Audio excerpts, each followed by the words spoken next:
Hey guys, flex ko lang tong mga angle bars na ginamit ko dito sa ginawa kong bird cage.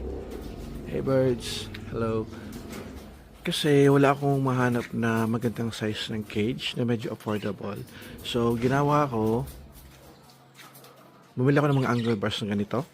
Ayan. The height is 100 cm. Yung width niya is 60 cm. Saka yung haba is 150 cm.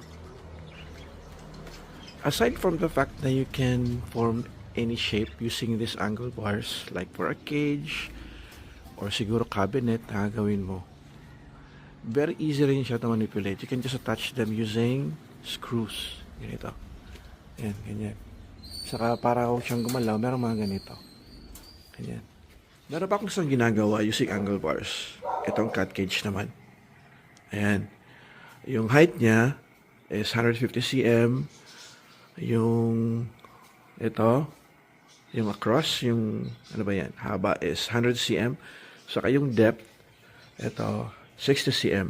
Saka ginawa ko siyang 3 tiers para merong area for the cats to go up and go down.